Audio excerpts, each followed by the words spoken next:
Democrats are jumping into dating apps to try to find some meaning and purpose now that their Kamala and Walz have lost. This tells us about the digital divide that is happening. But the key statistic in this is here, saying that Lefty, a dating app that is for progressives, has experienced now an unprecedented 453% surge in downloads in the last 2 weeks.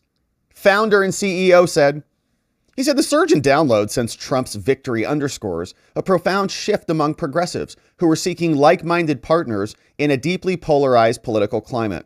So if you're on the apps and you're like a lefty, maybe you're like a left-handed person like I am. You're like, maybe I want to date a left-handed person. You download this app. You're going to get hit with bald women and blue-haired liberals, man. So be careful. Be cautious, my friends, if you're out there in the dating world, especially if you're left-handed. Don't download that app. What's good for you? Or maybe if you're into it, that's the app for you. But the surge in download is coming, and I'm in favor of this. I like the idea that they'll get off all of the other platforms and just isolate themselves so that they can continue to exist in their echo chamber. Because we know, and there was even that clip, remember from the DNC, that individual called No Cap on God posted that mocking video. He went in there and he was like, yeah, yes, queen. And he was doing all that stuff. And he was talking to that one woman, that one younger woman who said that in DC, she can't find a good dude there because it's 93% Democrats. Let them date themselves and see how their policies work out for them. And this is important, okay? How can you date somebody who is of the opposite political ideology? And I know some people out there make that work. I don't know if we obviously hear everything we do is political. I wake up in the morning, politics. But maybe in other lives you can have that. But how can you date somebody? A friend asked me this the other day, said, are you friends with non-liberals? And I said, not if I'm with liberals. I said, not really if I can help it.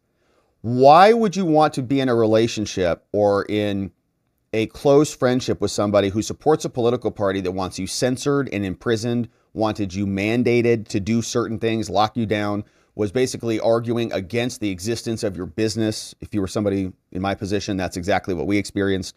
So why would you want to invest time and energy in those relationships? I don't know. I don't.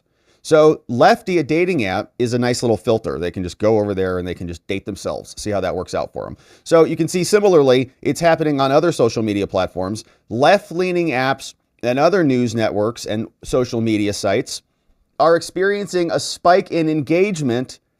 It's not unusual for resistance media to rise in response to contentious elections. But the internet itself is becoming more politically divided than ever, driving Americans into echo chambers. And as I said, there are people who are going to be magnanimous and unifying and all that stuff. That's great. There's a role for that, and they can exist. That's not our role, all right? We're going to be on the other side saying, listen, their ideology is destructive to America. They do not appreciate the Constitution, free speech, the presumption of innocence, or any of those things that we cherish. And if they're going to be part of a team that is going to be suppressing those things, then I'm personally not interested in sinking time and energy into those relationships. Other people can, that's great. Usage of the Blue Sky app in the US grew by 519% in the weeks after the election. And they're not enjoying it over there because it is an echo chamber and they need to be able to condescend to other people. So this is the other part of the problem. If you're in relationships with rabid liberals or people that just can't hide it, we do not want to be the victim of their condescension. The scorn. There's no reason for us to put ourselves in those positions. The social network growth is linked to users either leaving X or investing more time in exploring a promising alternative. Now, new data from Civic Science, a polling firm, found that people who voted for Harris are more active than Trump voters on Threads, Instagram, LinkedIn, and TikTok, while Trump voters are more likely to be active on X. Okay, yeah. So they have everything else. All right, they have everything. Certain streaming apps like Disney, Hulu, Amazon are much more popular among Harris voters than Trump voters, right? They have everything. And then they're like, the Republicans are the extremists. You've thrown us out of everywhere. Some progressive news outlets are leaning even heavier into resistance coverage, a business move that proved effective in 2016. We'll see if it works. Slate said the daily subscription signups were 7 times higher than normal on the day after the election. The Guardian raised $2.4 million in 2 days after the Los Angeles Times and Washington Post pulled their Harris endorsements. All right, so the liberals are speaking with their wallets. Good. Conservatives tried to build their own alternate internet ecosystem toward the end of the Trump administration, especially when they deplatformed him. Okay, they threw the sitting president off the internet, and they're like, Trump shouldn't seek retribution against anybody. What? What? You silenced him, and you silenced us. Now you want to be friends? No. Musk bought X. Peter Thiel and others. J.D. Vance invested in Rumble, a YouTube alternative. Shout out to Rumble. President-elect Trump launched Truth Social in order to have his free speech back, and we don't have the ability to start our own social networks. Thiel backed the creation of The Right Stuff, a conservative dating app that now has 3.4 million followers on TikTok. Wow, I didn't even know that. Conservative launched their own internet hosting company called RightForge. MagaCoin, a crypto, began investing in our own entertainment companies and streaming services. Yeah, and starting our own shows. For platforms and media outlets looking to become more neutral, playing to everyone's interest may present business challenges. CNN's election night ratings dropped below MSNBC. Ratings for MSNBC's Morning Joe plummeted after co-host Scarborough and Brzezinski told viewers they went and visited Trump.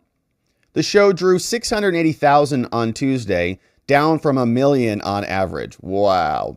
Almost a third of their audience evaporated. You went down and met with Trump.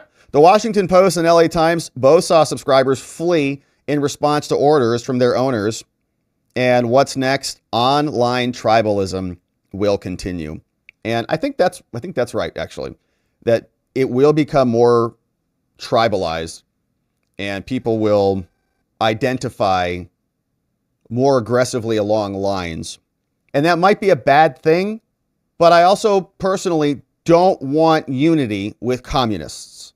So I'm fine with them creating their own echo chambers. I'm fine with our side creating our own digital spaces because I think we'll beat them. I think our ideas, our policies, our results are better. So we don't need to spend a lot of time trying to win them over and negotiate with them, okay? The rabid lefties who are shaving their heads and getting their tattoos and all the things and melting down, enjoy themselves, have a good time, have a nice life.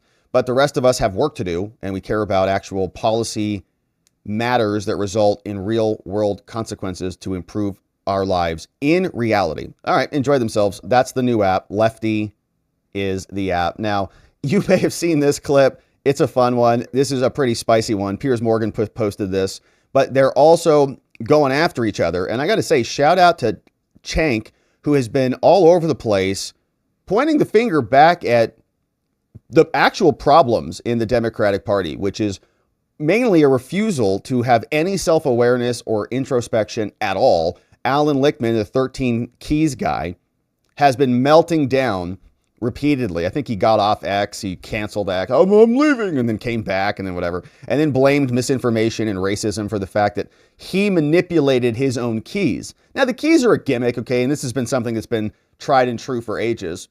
Everybody's got the number, like 7 habits of highly effective people or whatever. There are all these numbers, right? The 12 steps to this and 13 ways to do that and so on and so forth. So he has the 13 keys. Great. It's a nice gimmick.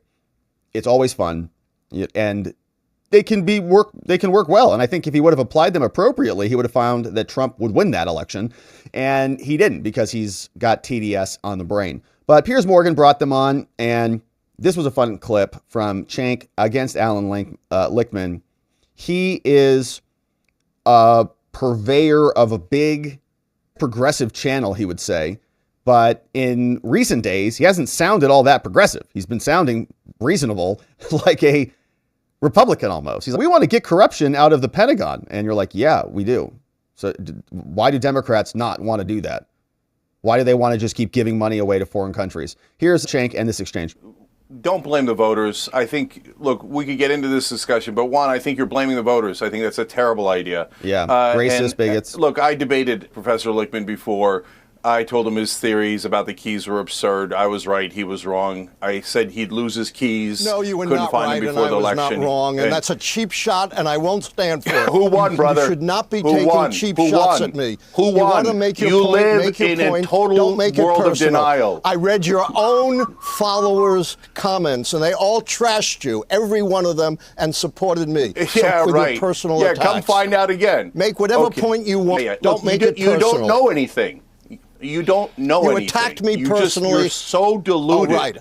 I've only been a professor for 51 years. On this program, published I've never been 13 able books. to finish a How thought. many books have you published? No, because you're personally attacking me again.